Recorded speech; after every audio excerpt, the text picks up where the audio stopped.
पुण्यातल्या सर्वात haunted places पैकी एक आहे होळकर ब्रिज. काहीतरी आउट ऑफ द बॉक्स करायचं म्हणून रात्री 12 वाजता आम्ही निघालो त्या ब्रिज कडे. ब्रिज बद्दल ऐकलंय की यावरून जाताना पाठीवर हात लावल्याचा, कुणीतरी नख टोचल्याचा, काहीतरी स्ट्रेंज बघितल्याचा दावा बऱ्याच जणांनी केलाय.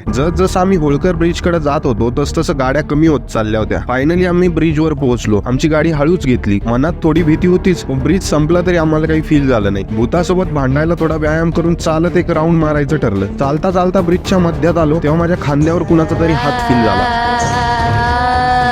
इथं काही आहे की नाही माहिती नाही, पण आमच्यापैकी कुणालाही तसा काही अनुभव आला नाही. शेवटी आम्ही युट्यूबवरच भूत दर्शन करून टाकलं. होळकर ब्रिजच्या या मिशन मध्ये आमच्या हाती काहीच न लागल्यानं आम्ही medium haunted places in Pune search करतच होतो. तेवढ्यात पोलीस दादा आले ना आम्हाला भूताच्या वेगानं घरी काढून दिलं. भूत बघण्याची मनाची तहान भागली नसली तरी चहा पिऊन घशाची तहान मिटवली आणि आजच्या लघु मिशनचा गोड शेवट केला.